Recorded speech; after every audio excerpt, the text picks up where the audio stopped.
Necesito la docta opinión de un experto, don Antonio Alarcón, senador del Partido Popular, cirujano, doctor y docente de la medicina en las Islas Canarias y en España también. Muy buenas tardes. Cuando digo en España debiera haber dicho en la península, que las Canarias, por supuesto, siempre serán España. Una de las partes más queridas de España. Nos sentimos muy españoles. Buenas tardes, Javier. Buenas tardes, efectivamente, esto es un tema, lo de doctor Simón y llamarlo doctor, porque no es doctor, porque no tiene doctorado hecho, sino licenciado. Yo le llamo Fernando. Es mucho en estos momentos, ¿eh? Solo le llamo Fernando y algunos Fernando se enfadan, porque dicen, no, sí. a mí no se debe llamar así. Doctor Alarcón, le quiero hacer una pregunta. Le quiero hacer una pregunta. Dice el señor Simón, el político Simón, podríamos decir, que hay en España un 20% de inmunes al COVID. Y yo desmenuzo esos números y es que no me cuadran, porque verá usted. No cuadran. Verá usted. Sabemos los que han contraído el COVID, sabemos los que viven después de haber superado el COVID, o incluso sabemos los que están luchando ahora mismo por sobrevivir con el COVID en las UCIs. Ese número lo sabemos. Ese número no llega, pero bueno, vamos a darle el beneficio de la duda, pero no llega al 7% de la población española, 47 millones de españoles. Eso también lo sabemos. Bien, sabemos cuántos están vacunados con las 2 dosis. Él dice que somos el 20%, si al 20% le restamos el 7% de los que han superado la enfermedad. Y ahí tengo objeciones, porque entiendo que algunos han perdido ya su inmunidad, pueden volver a contagiarse del COVID, a pesar de haberlo pasado en los primeros momentos del asunto. Pero bueno, en cualquier caso nos falta un 13%. Ese 13% no se alcanza, ni aunque solo cuente qué es lo que hace, porque es un embaucador confeso, ni aunque solo cuenten los que tienen una sola fase, que esos desde luego no se les puede considerar inmunes, pero es que si contara esos que son un 7%, nos faltaría todavía un 4%. Es decir, que de ninguno de los colores esto me da a mí 20% de inmunizados. Es que no entiendo además qué pretende, lo digo de verdad. No se puede hacer política con la sanidad, se puede hacer política sanitaria, que es un tema técnico. Y él está dentro, en teoría, de los técnicos. Yo he padecido la enfermedad asintomática. Quise ser donante de plasma voluntario porque me parecía que es una labor muy bonita que puede ayudar. Me hice anticuerpos al mes y algo de detectarme que fui positivo y tenía 0. Claro. Y como muchos que contrajeron la enfermedad en mayo del año pasado o en abril del año pasado, han perdido la condición de inmunes. Bueno, yo la tenía y no la tengo. Bueno, el segundo, él querrá hablar, Javier, de la inmunidad celular, que no tiene que ver nada, la inmunidad celular es la que generamos nosotros con los linfocitos T, que puede ocurrir que si hemos tenido mucho contacto, aunque no hayamos hecho el diagnóstico, en nuestro cuerpo las células tienen recuerdo y crean inmunidad celular, que desde luego no se aproxima al 10% y que va a empezar a entrar en juego, yo creo que pronto, porque pronto podamos tener un porcentaje importante de inmunidad celular, pero no con los datos que ha dado él de ninguna manera. Por cierto, antes estábamos aquí en una especie de pregunta al viento, que ahora ya no es al viento, sino que es a usted, y usted nos dirá si pensamos adecuadamente o nos equivocamos. Resulta que el Gobierno ha pedido que se retrasen los tiempos entre la adjudicación de la segunda dosis a los que tuvieron ya la primera. Y al tiempo, el mismo día, la Agencia Europea del Medicamento han dicho no, sigan lo que está escrito en el prospecto de cada vacuna y no alteren eso, ni se les ocurra, como muy enfadados, ¿no? Y la cuestión es, no se puede retrasar más que lo que dice el prospecto la aplicación de la segunda dosis, ¿no? En principio tiene que ser así. Debo decir que el tema de AstraZeneca ha sido una historia contada de tal manera mal que se estudiará en las facultades de periodismo de dentro de 5 años, en donde se dirá qué es lo que no hay que hacer en comunicación. Eso lo quiero dejar muy claro, y yo que fui alumno muy aplicado de periodismo, lo estudiaríamos en primero. Segundo lugar, cuando los prospectos se aprueban porque están demostrados. Por eso la Agencia Europea del Medicamento lo aprobó. También es verdad que la Agencia Europea del Medicamento y sobre todo algún científico del mismo, perteneciente a la misma agencia italiano, le hizo un flaco favor a la vacunación diciendo lo que dijo de forma extemporánea y sin ningún criterio. Otro grandísimo fallo de comunicación. Está fallando la comunicación.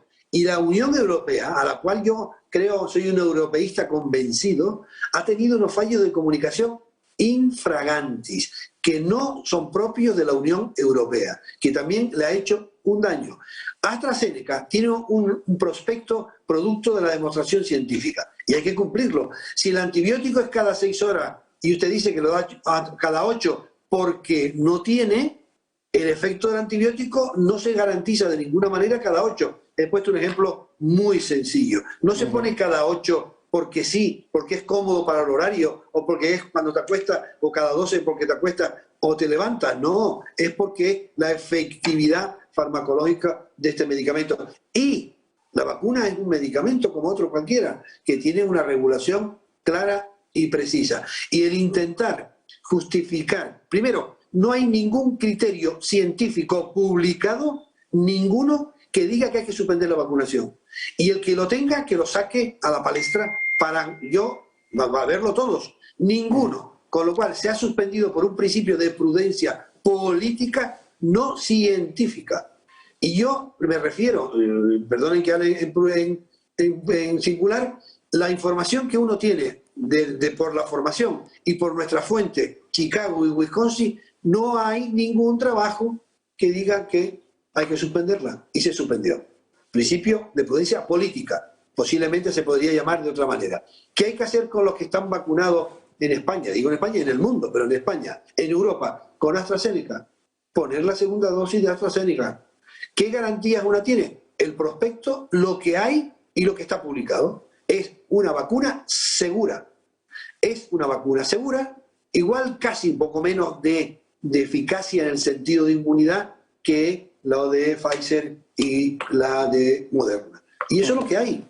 El resto son especulaciones pseudocientíficas que le están haciendo un daño enorme a todos los ciudadanos. Lo digo de verdad y con dolor. ¿Y qué hay que hacer? Y después, otro punto que ha tocado, perdona Javier, que me adelante, no hay ninguna publicación científica, ninguna que diga que se pueden combinar con estas vacunas. Ha habido experiencias antiguas con otras vacunas, y donde ha habido cruces de vacunas demostradas sin ningún tipo de problema, pero no con vacunas de coronavirus. No se conoce ningún cruce de vacuna que yo conozca, y yo lo conozco, no lo conozco yendo directamente al Medline o a cualquier búsqueda científica de bibliografía. Con lo cual, no hay ninguno.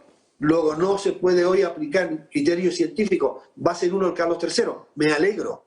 Claro, es verdad que cuando lo haga y termine, posiblemente la pandemia ya está en otro momento distinto al que estamos hoy. Efectivamente. Y es una triste realidad, porque la gente debe de saber, nuestros oyentes, televidentes, ciudadanos, compañeros, de todo tipo, los ciudadanos normales, que la mayoría, que los resultados que estamos viviendo hoy, con los datos que acaba de dar Javier, son producto no de olas distintas, sino de picos de la primera ola, que no hay ningún dato científico que diga que ha habido olas, sino que ha habido picos de la primera ola, porque la pandemia no se ha acabado. La única que ha habido, que es una, no ha habido 4 pandemias, ha habido una pandemia con picos. Y eso también hay que contarlo.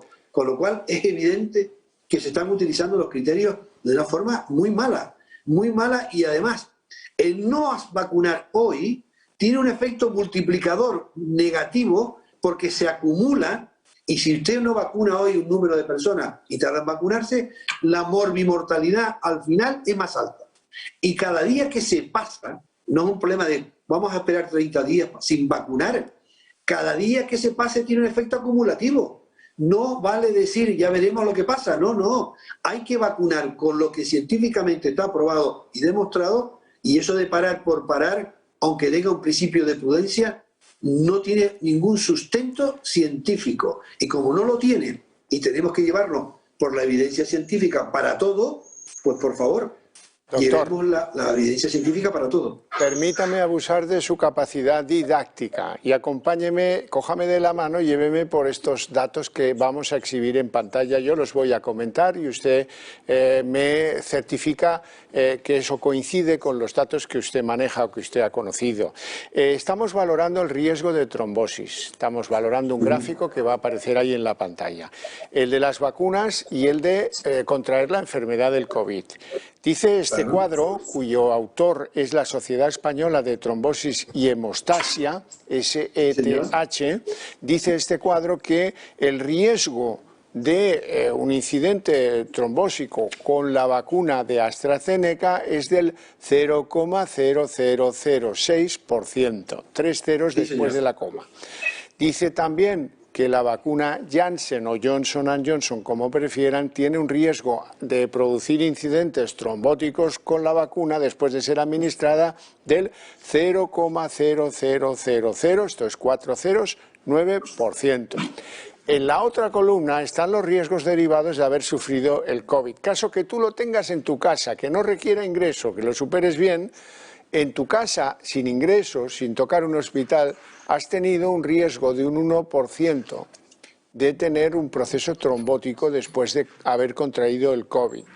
Si has tenido que ingresar en un hospital, ese porcentaje aumenta del 1 al 5%.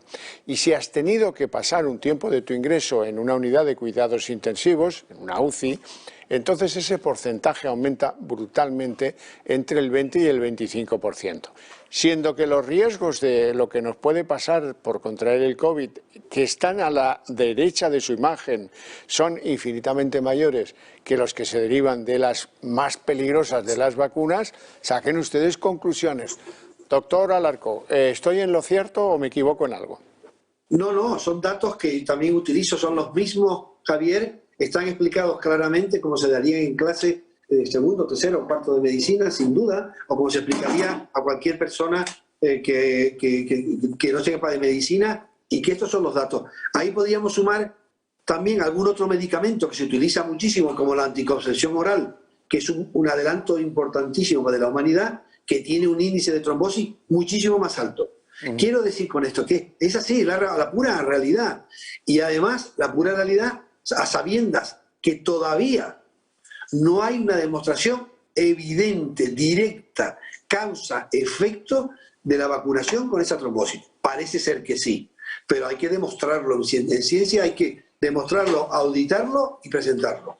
Y además decir también que es una reacción autoinmune lo que está produciéndose, que el cuerpo produce en algunos casos contra la posible vacuna que se ponga, los anticuerpos que crea, que afecta a los trombos, que afecta a las plaquetas, curiosamente disminuyéndolas. Como ocurre, o sea que hay una trombosis y sin embargo hay menos plaquetas, pero es una reacción autoinmune que se produce también, por ejemplo, igual o muy parecido con la heparina, medicamento que se lleva poniendo más de 25 años de forma sistemática, generalizada en muchísimas patologías, entre ellos el COVID.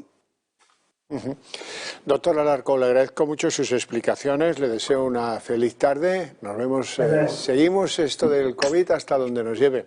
Muchísimas gracias. Sin duda, encantadísimo. Por cierto que fue uno de los programas pioneros de este país, hablando del COVID, cuando algunos no sabían ni lo que era.